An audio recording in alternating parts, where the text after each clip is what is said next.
Hey! This is JJ and Alex. I made a name for myself. I told you I won't be denied. As you wrap up your day, it's time to get your fix of the teams you live for and the sports you love. This is JJ and Alex on 97.5, the KSL Sports Zone.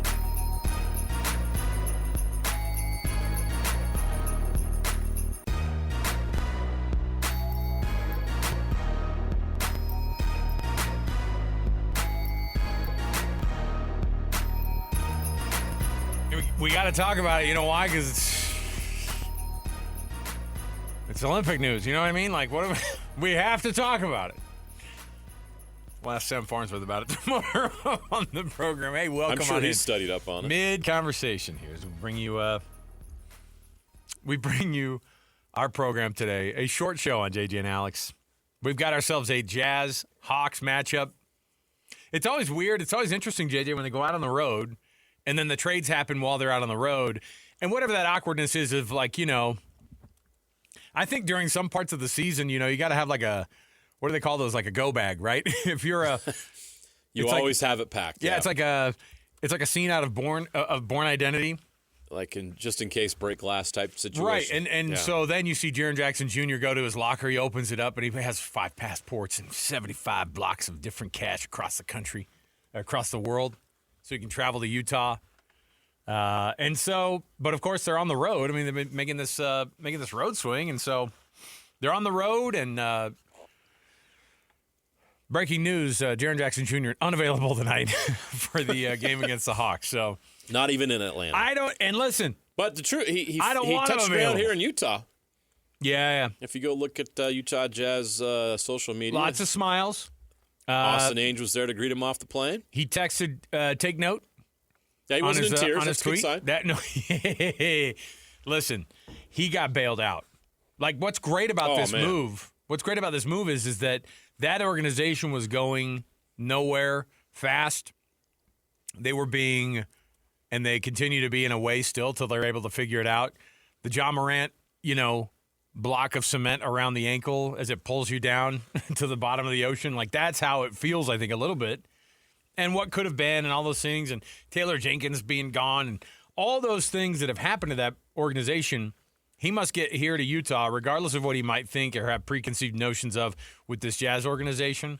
He's going to be pleasantly surprised, and it certainly is going to be a way better situation than he had there in Memphis. No question. They touched down, and, it's official. He's not playing tonight. But, not in Atlanta. He's trying to get the apartment situation figured out here in Utah, I'm assuming, for the next little bit. Hopefully for the next 5 or 6 years at least. Come on. All right, we got the big show to roll out here for you. We've got tons over the next 90 minutes as we get you to 4:30, and then the Jazz pregame starts then, and then tip off at 5:30 against the Atlanta Hawks. Didn't Atlanta make some moves too? I feel like everybody made a little bit of stuff going on. Yeah, the Jazz in Atlanta made a trade. Jock Landale, who was part of that Jaren Jackson Jr. trade, was sent to Atlanta. And then tell me about today's acquisition. Veteran wing out of Boston. Is that a big deal for them to be able to bring in another kind of veteran? No. Kind of shooter? No, they just saved Boston some luxury tax money, and the Jazz get some first-round pick in return. Oh, there you go. Okay. So moves are still being made. Was it 2 second-round picks? Let me verify that real quick. I don't want to say that. They gave 2 second-round picks for Lonzo Ball, right? Yes. Plus probably cash considerations, whatever that is. So there you go. Either way, as the trade deadline has now come to a close in the NBA, we're going to kick off the program here as we always do. So let's jump in. We've got tons going on in the program. We'll kick it off right here, and we'll get into the cut right now. Let's go. It's time for the biggest story of the day. This is what made the cut with JJ and Alex on 97.5, the KSL Sports Zone. All right, so as we look at these things and you watch this, how it's gone down and how things have been for this team, Tim Reynolds covers the NBA for the Associated Press, joins us on the program here. Tim, thanks for being with us, man, all the way across the world. Halfway, anyway. All I'm doing, I'm in Cortina. The Olympics officially start tomorrow. I'm just getting ready for 2034. That's all this is for me. Yeah. These are just practice runs. Well, we made these. Obviously we're the NBC affiliate here in town too, and so we have Olympic, and Salt Lake loves its Olympics, man. Not just its Olympics, but the Olympics overall, man. We tune in, and our station made all these pins that have the Milan Cortina and the Salt Lake 2034 Olympics as well, because we can't go a few minutes without mentioning, of course, that it's going to be back here in Salt Lake. But you got to see this whole thing go down from halfway across the world, and you watched this thing go down. I read an article today that was like, yeah, the Jazz getting Jaren Jackson Jr. was great, but they still, that he doesn't pass very well. He doesn't rebound very well. I started to read all this, and I'm going, okay, I don't like the way they're kind of going at this thing, because a lot of Jazz Nation feels like it was a massive day for this organization, because you feel like you're this much closer to the tank being over, at least not for this year, but yeah, into next year. The tank is not over. No. It has to keep going this year. There's a little bit of work left to do, It has to keep going this year, but what were your overall thoughts of what the Jazz did and what Austin and Danny Ainge and Justin Zanuck did during this trade moment for the Jazz to bring a big name into Salt Lake City? Well, the first thing I think we have to say is the 2034 Olympics are coming to Salt Lake City. Yeah. I just want to get that out there again, because it's been we went nearly a 2 minute. 2 minutes, yeah. I don't want to get you guys in trouble. I think it's funny that Jaren Jackson changed his number to 8 recently, as if to remind everybody that the top 8 pick is still very much in play here for the Jazz. I love Jaren Jackson, and okay, I may be easily swayed on this, but he was on the World Cup team that went to Manila in 2023, and there wasn't a lot of writers, that went over. There was a few, not a lot. So you had some reasonable access to guys, and I didn't know him at all, and I still don't let's not lie to the listeners here. I don't know the man, but he's just remarkably smart. He's really introspective, and he's still a kid. This isn't a guy who's 32 and trying to figure it out. He's a kid. So I love this move. I absolutely love it. I think it's great that teams like Utah, Washington, Indiana, this is, this year's a reset, obviously, because of the Halliburton injury. But I think it's great that teams like Utah and Washington are saying, you know what? We're not done yet. The tank is still outside our buildings, but there are plans for it to be put on a hauler and taken away in July. And I think that you have fan bases now that have additional reason for hope, which to me is fantastic. What Danny and Austin did, they did what you would expect Danny and Austin to do. If Danny was out there, if Danny was more open, if Danny talked more to media, everyone would be like, oh my gosh, Danny's really smart. People forget because Danny doesn't say much. Yeah. People forget this guy has a 3-decade history now of pretty much making the right move at the right time. So, is he limited in some areas? Sure. I don't think he'll ever be a 3-point champion. I doubt he'll have a statue outside the Delta Center. He's a really good player, and it's going to makes everybody better. If they roll out a lineup of Keontae George, who's taken an enormous jump, and I don't think they make this deal without the emergence of Keontae as a star, Ace Bailey, Lauri Markkanen at the 3, Jaren Jackson Jr. at the 4, and Walker Kessler at the 5 if they can figure out his contract this summer. That's one of the longest, tallest lineups in the NBA, and you got rim protection suddenly, and the Jazz are no longer the worst defensive team in the league. But where does that place them in the hierarchy in the West next year if that's the lineup they roll out there? Plus, if they can keep the pick, which I know is the plan, adding potentially a really, really good talent and a really, really good draft. This would be a really good year for the ping pong balls to smile upon the Utah Jazz, wouldn't it? They're due. They've never won the lottery. For obvious reasons in the state of Utah. It feels like this would be a good time for them to move up a bit. It's an unusual line. Yes, they're going to be you're not going to get paint points against this team. But as we all know, teams aren't really built around that right now either. So, there are obviously two very distinct schools of thought. And I've Walker's done some USA basketball stuff too. And I've always liked him, and I think people have forgotten that he exists just because he hasn't been out there this year. Like, I think people forget that he's still there, that he's still part of this thing. It could be, everything always changes. A few teams were 3-point happy, then everybody got 3-point happy. Now you see some teams prioritizing length and going back to the old Heat Knicks ways of defending from the rim out. Teams had gotten away from that. Clearly, the Jazz are not going to get away from that next year. It's funny because one of the guys who really championed that sort of thinking was this guy in San Antonio named Popovich something. And you almost wonder, Will Hardy gets these crazy ideas from. We almost wonder. We see flashes in these press conferences where it kind of gives us a little bit of that sports journalist PTSD thing where you're like, oh, boy. He's gone full pop in this press conference. He's learned too much. He's never gone full pop. You can definitely see the influence. I tried to get in my one time in Salt Lake this year for a Jazz game. I was at a Mammoth game, too. But one time at a Jazz game, I tried to get into his pregame at 5:16, and it started at 5:15, and I was shunned from the premises. He's a little Popovichian. Oh, yes, he is. Popovichian. I love it.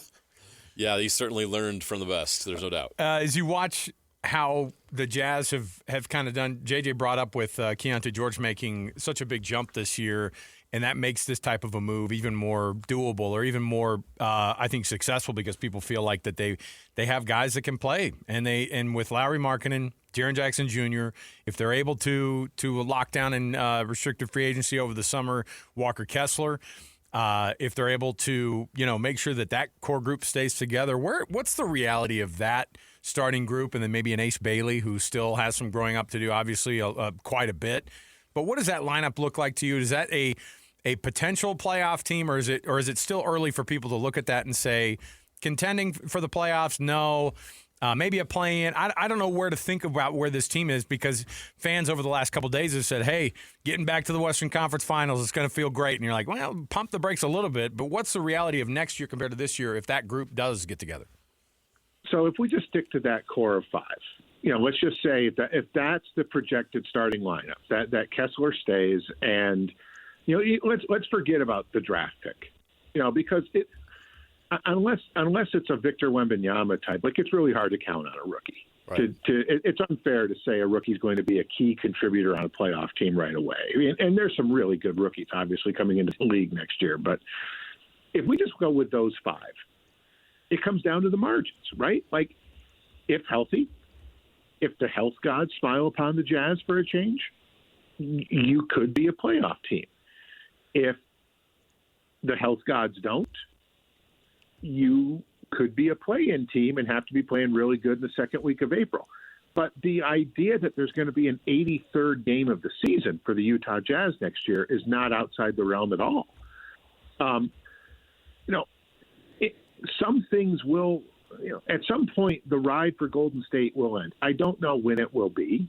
I don't know. I mean, as long as Steph Curry is there, they're forever going to be contending for something, I would think. You would think they're going to load up for one more run. Nobody knows what the Lakers are going to look like, although with Luka, obviously, Luka alone, they'd contend. Some teams are going to be on the slide. The Jazz are clearly a team that's not sliding. The Jazz are a team that's that will clearly rise next year if healthy. How far they rise, again, it goes back to the margins, and you have to be really lucky, and by luck, you have to be healthy. That's pretty much what it is. But to say on opening night next year that the Utah Jazz could finish sixth in the Western Conference, I don't think that's crazy talk. I mean, a lot would have to go right, but it's certainly not crazy talk. No. And considering what the Jazz have been the last 4 seasons, the chance to be in the conversation, be in the playoffs, and be in that situation would be, I mean, this place would go nuts for a playoff run. Trust me, people are so desperate to get back and be relevant again in the NBA. It's been a rough stretch, but it looks like it's coming to an end. You look around the league, and it was quite an interesting deadline. I think there was a lot of interesting moves, and I think that the one that gets the most attention, because he always gets attention, is James Harden. What did you make of the trade of James Harden to the Cavaliers? Do you like it, or do you think this is going to turn out the same way all the other James Harden trades have turned out? I kind of lean both, honestly. I think it's great for Cleveland. Kobe Altman talked to reporters a little while ago. I was on the call, and said, James did not ask for a trade. Now, I don't know if the Clippers are going to offer a different version of this tale, because it seems like James has asked for a trade 5 or 20 other times before. We've seen the show before. But the fact that, look at that lineup. I mean, James Harden and Donovan Mitchell. That's pretty scary in an East that's wide open. Due respect to Detroit, who I think got better, making little moves, getting another shooter like Kevin Huerter. I think that definitely helps them. Kevin Huerter and Duncan Robinson together on the court is just going to create so much space for Cade. It's ridiculous. I think Detroit got better. New York's obviously been great all year. Brunson's going to be in the MVP conversation. The job Joe Mazzulla has done with Boston is crazy to me. And they get Vucevic, and they might get Jason Tatum somehow at the end of this thing. The Celtics are going to be really good, but the East is wide open. And it's weird that I think right now a Cleveland team that we're all like is air quotes struggling, or has struggled at times this year. Obviously, they're on a roll right now. But a team that struggled so much, we forgot how banged up they were. To me, they are in a better position for a deep run this year than they were last year when they won 1 million games and started 15-0 and all that good stuff, because they've gone through it now. And look, Harden doesn't get to touch the trophy, but Harden has as many playoff games as anybody not named LeBron, pretty much. I mean, KD's probably up there, even with a couple of years missed because of the Achilles. Like, James Harden knows what it's like in April and May. June is a bit of a foreign concept to James, right. But start with April and May first. And so I like the trade for him, but also they saved almost $100 million in tax. Like, that's a huge thing. I mean, that's a win right there. They're going to open up a palace next year as far as a new training facility. Dan Gilbert, $100 million to him is like $10 to me and you, but it's still $100 million. I mean, that's a big deal for them. So there's a lot to like about that Cleveland trade. And, with James, remember, they always start pretty good. So the Cavs just have to get a couple of good months out of this. And then whatever happens this summer happens this summer.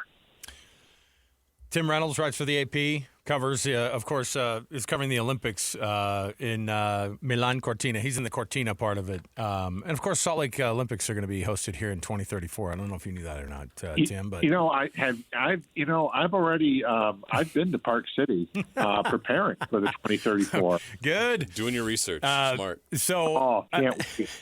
The trade that also didn't happen that is also just as big of a headline is the Giannis Antetokounmpo drama that we're seeing play out in Milwaukee or not play out, or what on earth is going to be the future for that guy? Who knows? I honestly think he didn't want to get traded today just so he could drop the Wolf of Wall Street meme, so he could be like the 5 millionth guy to put that clip on. Like Klay Thompson did it first, and Klay Thompson did it best. Now Giannis is doing it. Come on, man. It's like, it's like bringing back WhatsApp. It was old. Yeah, you failed. You flopped there. Sorry. It's going to happen. But here's the funny part: is some of the GMs I've talked to are like, well, obviously it's going to get talked about a lot this summer, but the Bucks aren't going to do anything until October, until he's actually extension eligible. Like, they don't know what they're going to do. I really think the Bucks like reminding people that they have this incredible commodity, and guys are going to want to play with Giannis. I talked to someone today, and it was not a member of either team's front office, so it is third party, secondhand, whatever we want to call it. Take it with a grain of salt. But there were some people in the league today thinking that John Morant was going to end up in Milwaukee. Wow. Yeah, it kind of goes with what Giannis is saying. Some people lead, some people, attract, however he worded it. I do believe him when he tells the beat writers there in those separate interviews a couple of days ago that he does want to be in Milwaukee for the entirety of his career. I believe Dwayne when Dwayne said he wanted to be in Miami for the entirety of his career. When you get to the end, toward the end, and situations are what they are, things happen. I just can't see the Bucks giving him $275 for 4 years. it's such an enormous sum of money for a guy who's going to be pushing mid to late 30s by the time it's over and has a history of calf problems and whatever. Just get ready for 3 more months of Giannis talk this summer, which I think is probably the inevitable. It's almost certainly going to happen. If I'm the Bucks, you now know from talking to these 4 teams, and really it wasn't 4, it was really only 3. And really at the end it was probably just 2. It was probably just Minnesota and Miami that made the biggest plays to get him. You know what the market is now. So now you have it in your head. Do I go into June and July thinking, okay, this is what I can get plus more because teams will have more picks on lock this coming summer? Or do I just say, to heck with it, I'm going to the team that wins the lottery and saying, you can take this guy at number 1 or you can get Giannis. What do you say? And I think that could be the power move that John Horst tries. So, yes, it'll be here we go again. Chris Haynes reported this, and I've been told the same thing. Giannis is not shutting it down for the year. If he can play, he will continue playing. They're not that far out of the 10th spot in the East. It's not unthinkable to think that they can get into the play-in. And then if you're in a play-in situation, do you want to see Giannis coming at you? Probably not. So they could get in. They're not going to do much if they get in, but they're not ready to give up on the whole year yet. But, yes, this summer it's going to be Giannis mania once again. We have some colleagues here that are out there covering the Olympics from KSL, and they are in Cortina, and the scenery there is phenomenal. I wanted to hear from you just how incredible the Dolomites are while you're staying there in Cortina. What is the scenery like there? So I basically did not have a great flight coming over today. No. I'm not. Trust me, I'm going somewhere with this. So I didn't get a ton of sleep. I expected to, and I didn't. So I was dragging a bit today, and it's the flight I took me Miami, London, Venice. Why am I telling you that? I'm telling you that because it's a 3-hour bus ride from Venice to Cortina. Oh, wow.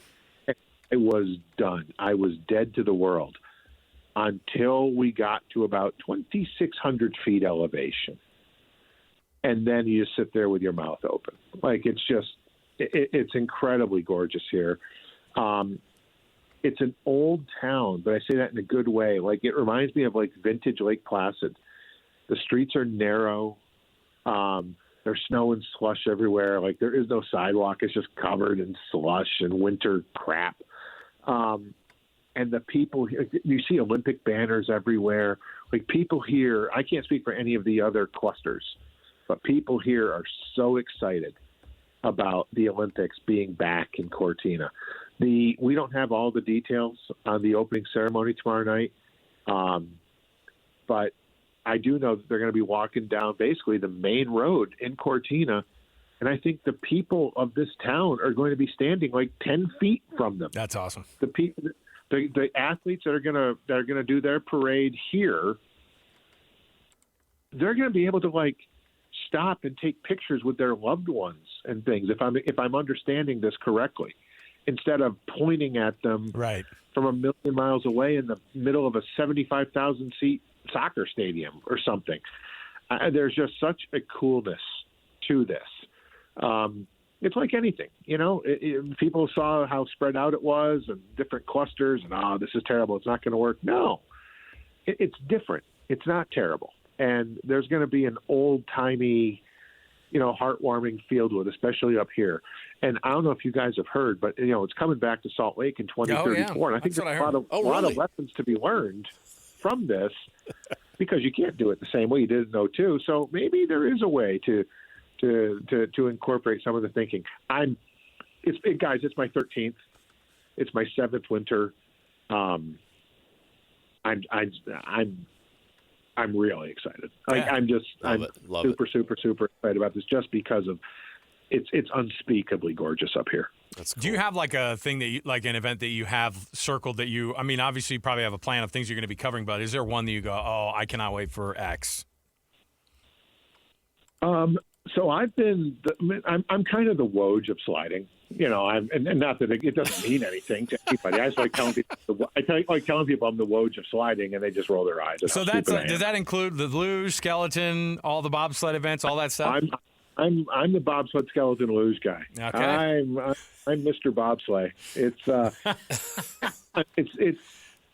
so my schedule's built around that. Okay. Love it. The sport is super, super fun, but for me, it's always, well, for me, the four-man bobsled race, first of all, that's like the Daytona 500 of the sport, except it's at the end, not the beginning. It's always the last race of the Olympics.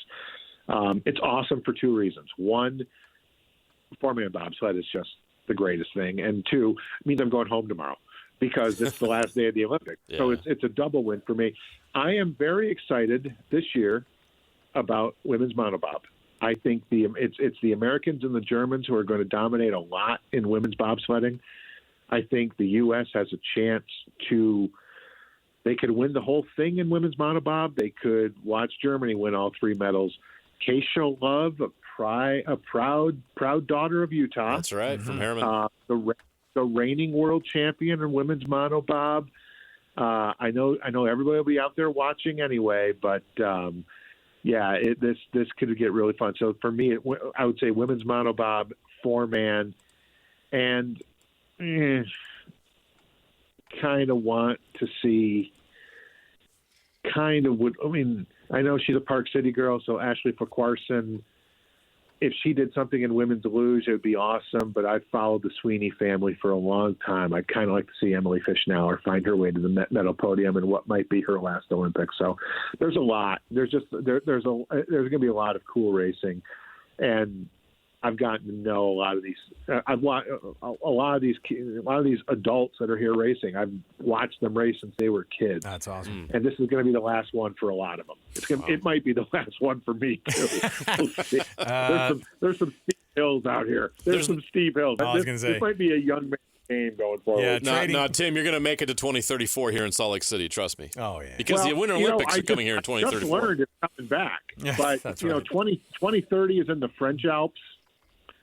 So I might suck it up and go for that one. Well, but Park City, I am most definitely there. And the only thing I want to do there is sliding. I don't want to do anything else. Trading flat Florida for a beautiful scenery in the Dolomites. He's Tim Reynolds, writes for the AP. He is if you want to get some sliding Reynolds bombs on tweets, yeah, you're going to get them. So Tim, we appreciate it. Thanks for dipping in here, and I'm glad that you're able to be alive after the long trip there into Cortina, but thanks for joining us on the program, man. Thanks for having me, as always. Talk to you guys soon. There you go. Love Tim Reynolds, man.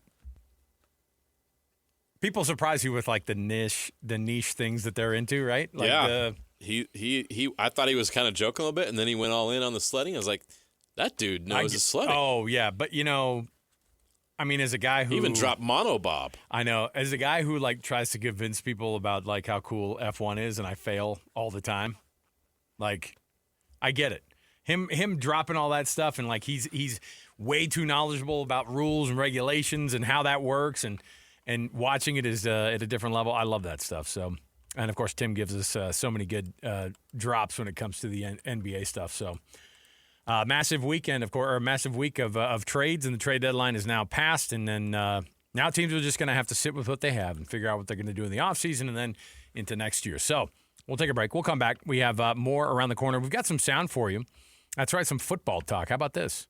Got a couple of things for you to listen to. Kelly Poppinga, the brand new defensive coordinator for BYU, hit the podium yesterday. We'll bring some insights of people that they brought in, but also, more importantly, how excited he is with the people who are staying on that defense. Stay here, 97.5 The KSL Sports Zone. Ladies and gentlemen, the biggest name. You're locked into JJ and Alex. With the insight and analysis on the teams you can't live without. This is 97.5 The KSL Sports Zone. All right, everybody, welcome back. JJ and Alex, 97.5 The KSL Sports Zone. We talk to you about this all the time, and it's a Thursday, and so it's time for us to roll it out. It is the Beehive Meals Hero of the Week. Of course, the Beehive Meals Hero of the Week program is your chance to be able to nominate somebody in your area who does an awesome job with the youth sports as a youth sports volunteer in your neighborhood. We always have those people who are doing extra to make sure our kids have that great sports experience.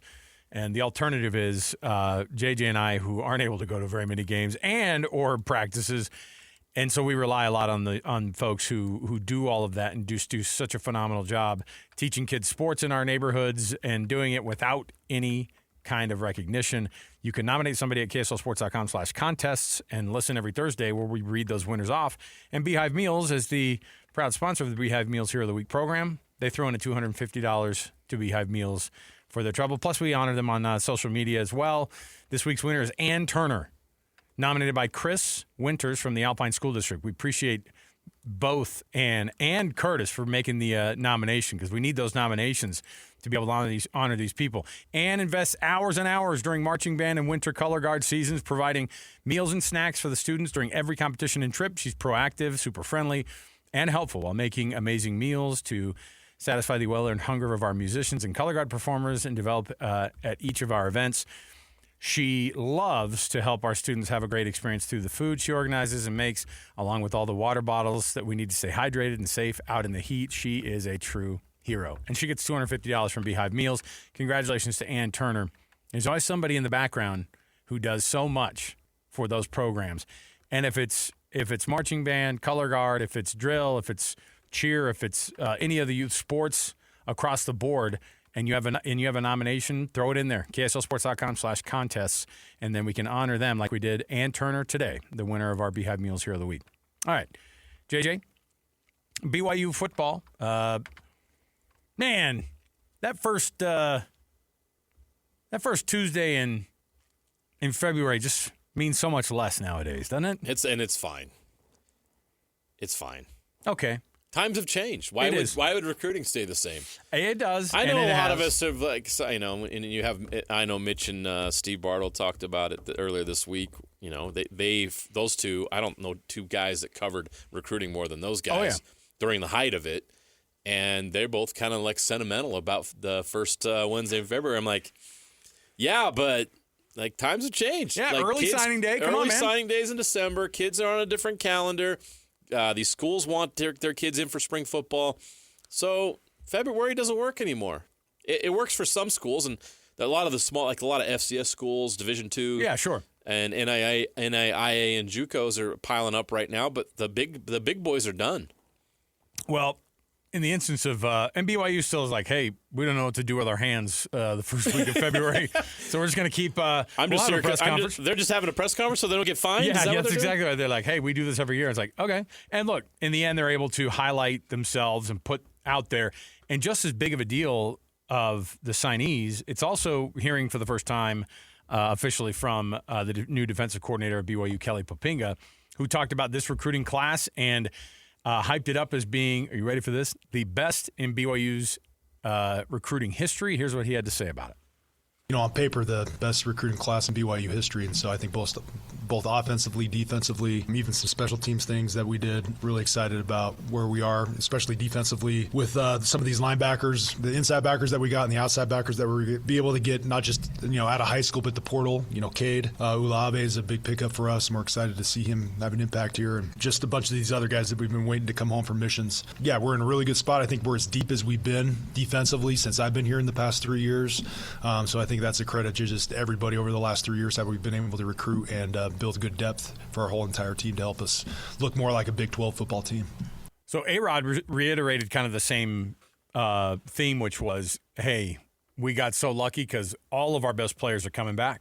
The big names that, short of the ones who graduate, you're not going to have Jack Kelly, but Ulave is a massive ad to be able to bolster that inside linebacker core. And so he steps right in, and I think that part of what everybody's wondering about, too, is what's this defense going to look like since it's not the Jay Hill defense anymore.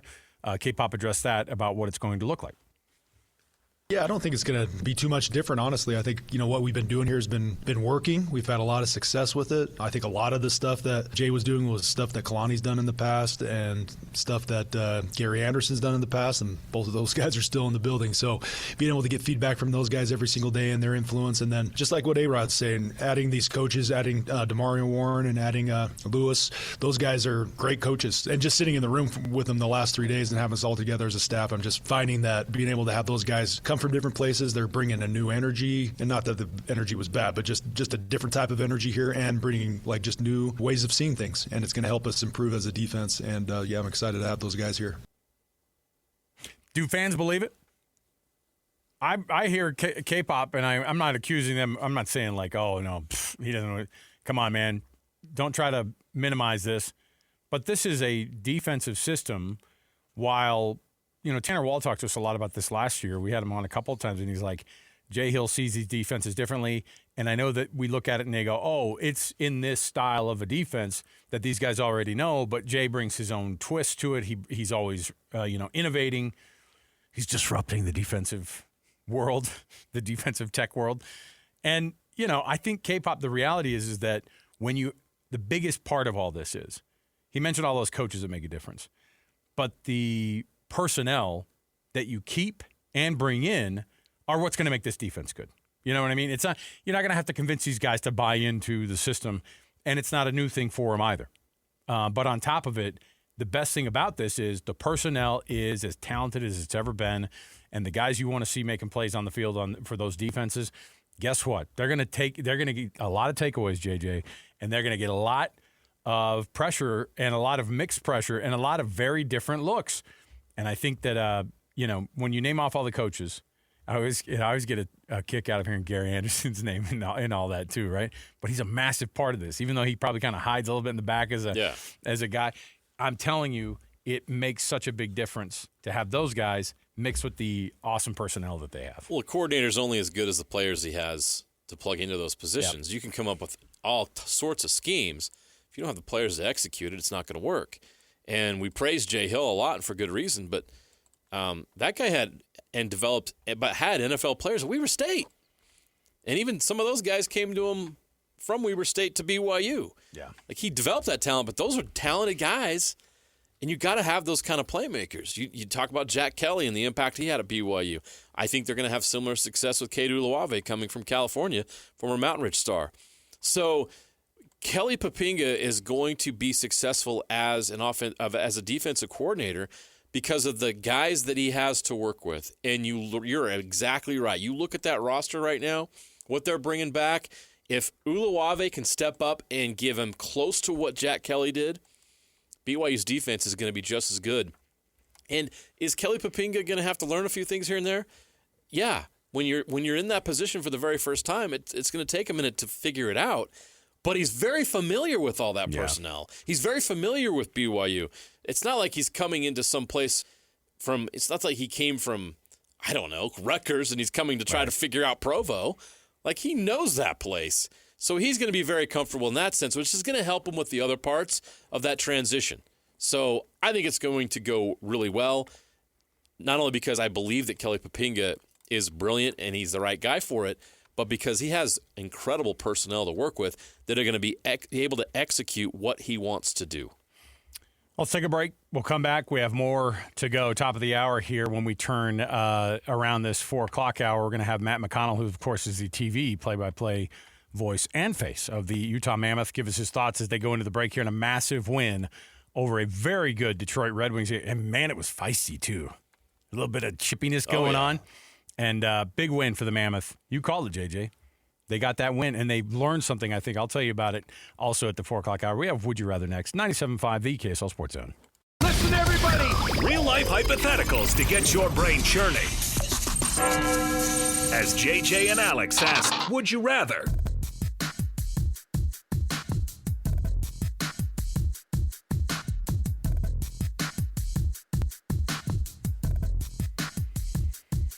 All right, everybody, welcome back.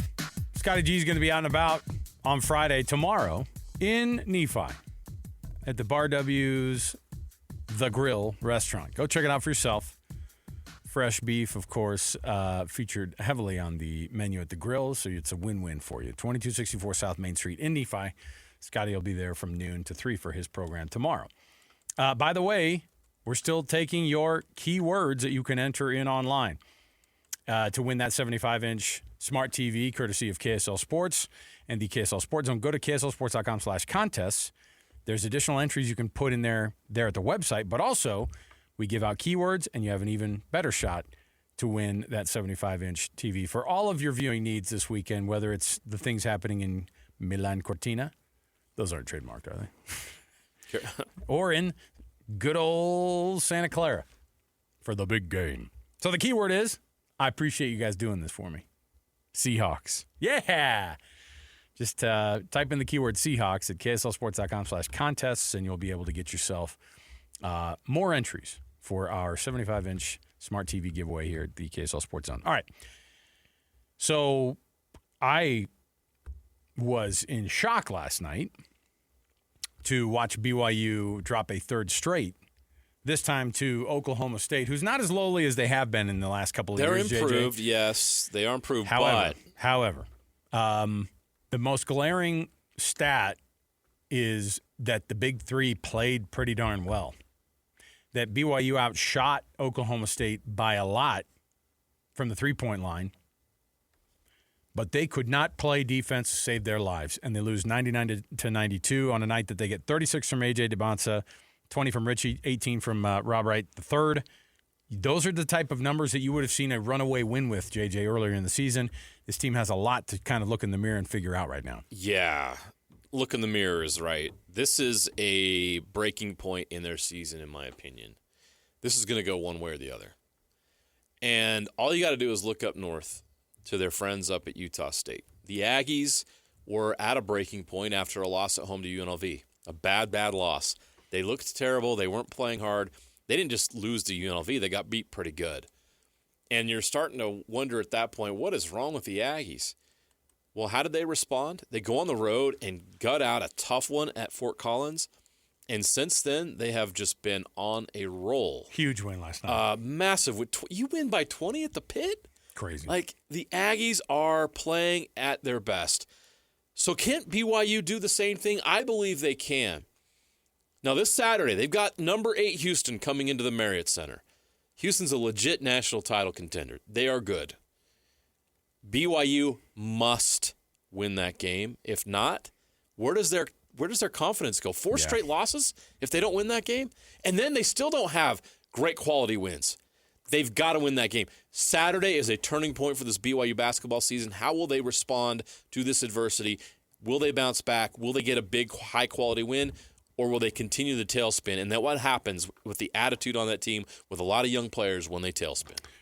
4 losses in a row is what it would be tomorrow if they drop it to Houston, which is wild to think about. All right, we'll take a break. We'll come back. Matt McConnell, Utah Mammoth TV play-by-play, TV PvP, all right? Joining us on the program next, we're going to talk about the Utah Mammoth going into the Olympic break and a huge win last night over Detroit here at home. More to go, 97.5 KSL Sports Zone. Accessing. When TV and radio collide. Love it. Wow. This is what you get. You're listening to JJ and Alex. Don't touch that dial. On 97.5, the KSL Sports Zone. Welcome back, everybody. JJ and Alex, 97.5, the KSL Sports Zone. We appreciate you being with us on the program here. It is your radio home of the Utah Mammoth. We get to talk with Mike Folta periodically. We get to talk with all the broadcast team at some point during the year, but it's that time for us to dip in this time of year with Matt McConnell, who, of course, is the TV play-by-play voice and face of the Utah Mammoth. Matt, thanks for being with us, man. Oh, my pleasure, guys. How you doing? We're doing well. Phenomenal, especially after last night. JJ called it. He goes, look, this is a great Detroit team coming in, but, man, I see him going into the break on a high here and getting the win, and I'll tell you, I have this weird flashback stuff. When it got to 3-1 last night with 3 or 4 minutes left in the third period, my brain went straight to Carolina again, and I went, don't do it. And you know what? The script didn't just flip. They didn't just hold them. But to see Kels put that winner in on top of it to make it 4-1, I thought, that's a moment where you've changed the dynamic there, and maybe that whole bad taste out of their mouth on that last trip with Carolina is gone. Did you feel that at that last moment there that something changed with this team? Well, you know what you just said. You just said that your brain went to Carolina. There's that great James Taylor song, right? In my mind, I'm going to Carolina. You were going to Carolina there for a little bit. But the bad version. But the bad version of it, yeah. The bad karaoke version of it, yeah.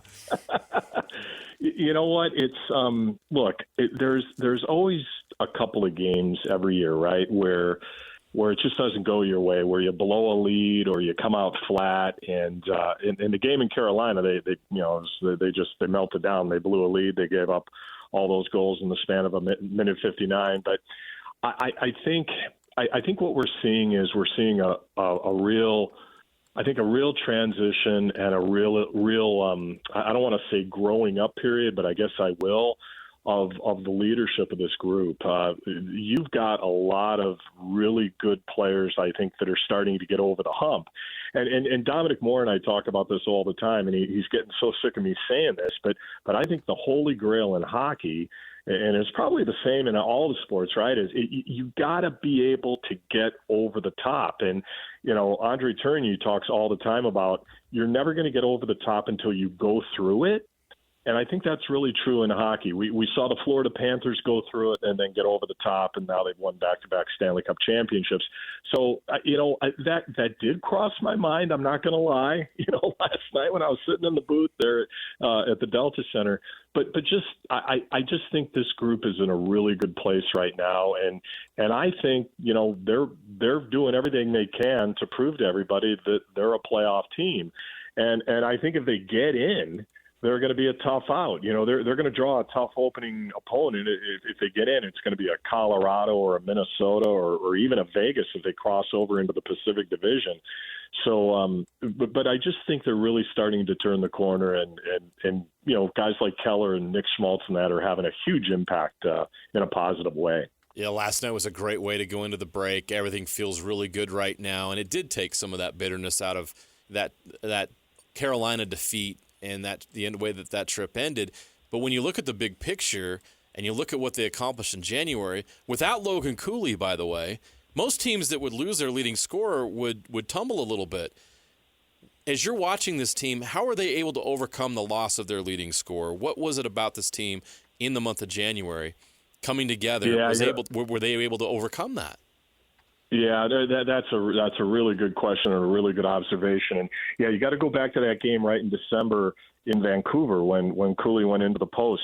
I think the big change off of that injury was they moved Nick Schmaltz from the wing to center. Right now I've been with Nick for a long time, back to the Arizona days, and Nick has played the majority of his time on the wing, but he has center experience, and they really didn't have a choice, right? Mm-hmm. When Logan Cooley went down, and for that matter, Alexander Kerfoot's missed a lot of time, albeit maybe in a bottom six role, although you could play Alex pretty much up and down the lineup. But I think that was the turning point. The silver lining of the injury to Cooley was Nick Schmaltz being able to play the pivot 100% of the time, and he's been terrific with Clayton Keller on the wing and Lawson Krause on the other side. So I think when Logan comes back, I don't see them moving Schmaltz out of there, right? So you're down the middle is probably going to be it's going to be Nick Schmaltz, it's going to be Logan Cooley, it's going to be Barrett Hayton, and then you're going to have a choice. To me, they would move Jack McBain to the wing and keep Kevin Stenlin in the fourth center position. So they're only going to get stronger. And the trade deadline's right around the corner. I think it's March 6th or, early on in March. So, getting Cooley back and getting Kerfoot back, hopefully after the break, that's almost like a trade in and of itself where you don't have to give anything away, right? So I just think the big turning point when that injury happened was them moving Schmaltz to center, because he has played his best hockey of his career. And like I said, I was around him in his Arizona days, and he's always been a good player, but now I think he's elite. Yeah, we've talked a lot about Schmaltz in the last few weeks, and he already eclipsed his season best that he's ever had in his career for goals. He's also doing it on the assist side of things. It helps to score those goals also when you have so many guys feeding him that puck, and it just seems like that's a guy. I was actually going back and forth with one of my friends last night about the potential in the offseason, what goes on here, and he made the point, like, look, locking up Schmaltz is going to be as big of a deal as going out and grabbing somebody who's some big name, because he means so much to this organization, and he already has that chemistry there, and that's a big difference maker. It's a massive difference maker, and he's got such a great relationship with Clayton Keller. They've been duo. They've been a duo ever since they came into the league, and Clayton played his 1 year at Boston University, turned pro. Nick Schmaltz was acquired by Arizona from Chicago, so they've been a dynamic duo from the very beginning. I don't know if you guys caught the some of the work he's done in the bumper on the power play, but he has the ability in front of the net to just kind of get lost, and he did that last night. It's just like a half a step to create a little bit of space. So once they get him the puck, he can one-time it, and we saw it again last night. He's just a tremendous player. The other thing, too, is he has really elevated his game defensively. We saw the strip when Philadelphia was all but sealing up that game, when they had the open net on the extra attacker, and Garnet Hathaway waited, and Schmaltz came out of nowhere to strip the puck, and they went down, and Keller tied it. His commitment to the defensive side of the puck has been absolutely amazing. Not just recently, but the whole season, right? So he's doing it at the defensive end. He can skate like the wind, and he is as good as he's ever been on the offensive side of the puck. It's crazy. I'm looking at the standings, Matt, and the Mammoth are in a great spot. The number one wild card spot with 64 points, but you look at there's only 6 points that separate them and San Jose, and Seattle's in that mix as well. Like, this race is going to be a dogfight. What's it going to take to come out of this race? Because there's a lot of great teams right there, all packed together. What's going to be the separator? Well, I think number one, health, right? You got to stay healthy. You can't afford to have any injuries, and you could say that about any team. I'll tell you what, I've been doing this for over 30 years, and I cannot remember how tight this has been, right? Like, there has never been races this tight. If you look at the Eastern Conference, guys, there's a little bit of separation, right? You're starting to see a little bit of it. But in the West, they went into Nashville 2 weeks ago, and they beat the Predators, and I think that gave them a 6-point cushion. And now the Predators are playing very well and banking points, and they beat Seattle at the Delta Center, and now Seattle is right in the mix. And Anaheim went on this terrible losing streak. I think they won 1 game in 11, and now all of a sudden Anaheim seems like they're winning every night. So yeah, it's all I can say is when the team gets back at the end of the month and they host Colorado and they open up that 3-game homestand, it's going to be a sprint to the end. Like somebody was telling me it was like 24, 25 games in about 50 days, or just something crazy. So it'll be a lot of fun. In 2012 in Arizona, they had, it seemed like they were winning every night and they couldn't get separation, but then they went on to go to the Western Conference Final. I think this team has the talent to get in, and I think it also has the talent, if healthy, to be dangerous, right? Like you look at regulation wins. If they meet up with Vegas, they've got more regulation wins than Vegas right now. Wow. And Vegas is leading the Pacific Division, right? They always seem to play pretty well against Colorado, and they played well, for that matter, against Minnesota. So I think if they can get in, they're going to be dangerous. And I think that building in downtown Salt Lake City is going to be a huge advantage for this group, because it is loud as any building in the league every night, and it's just so much fun to be a part of it right now. Matt McConnell, TV, of course, for the Utah Mammoth, and you and Dom did such a good job. I love watching you guys on these broadcasts and being able to kind of show my boys have gotten so into hockey, just like so many young people have, right? As soon as the Dallas Stars moved to Dallas when I was a teenager, and I remember thinking, yeah, right, man, football's king, but that entire Metroplex fell in love with the Stars immediately, and I think you're seeing a lot of that with this Mammoth team. And we were doing the comparison a few weeks ago, and really it was the turning point when it was 41 games. When they were 41 games in, they had 43 points, and they had the same thing last year through 43 games, or through 41 games. And we were like, okay, when is this going to change? And January changed everything, because they're so much further ahead here. Are they that much further ahead as a team going into this last third of the season here after the Olympic break? Well, you know what? I think they are, and I'll tell you why. A couple of things. This year we traveled so much in the first half, guys. There was a statistic a while back where I think in the first 2.5 months of the season, we were on the road, I want to say, for 44 nights. Like that, that's insane, right? And so I think the goal of the team was to just get through it, right? Get through it, be around the 500 mark, win a decent amount on the road, and be relevant once the calendar flipped to 2026, and they certainly did that. And then I think when you look at that homestand, the 7-game homestand, and they go 6-0-1, I think that's when they really started to believe, right? So my key for them moving forward, if they play with pace and they utilize their speed to their advantage, they're as good as any team, I think, in the entire circuit. They can play with anybody. I think where they get into problems sometimes is maybe the speed and maybe the pace isn't quite as good as it could be, and that's when I think they run into some situations. Although even sometimes when they're doing that, they figure out a way to win, and that, to me, that's the sign of a good team, right? Teams maybe on certain nights, and everybody goes through it. There's going to be a night here, a night there where you don't have your A game, but you still figure out a way to get points, and that's why it's different. I think I think that's one of the reasons why it's different than, say, last year when everybody was kind of getting used to each other, kind of getting used to the new surroundings, the new city, the families, relocating, things like that. I think it's been go time for quite a while here this season. The trade deadline's going to come up at March 6th. Seems like forever now, but after the break, it's going to come quickly. There could be a lot of movement, and I'm sure that Bill Armstrong's going to be armed and dangerous when it comes to the trade deadline. The Mammoth are going to have a chance to be buyers at that deadline.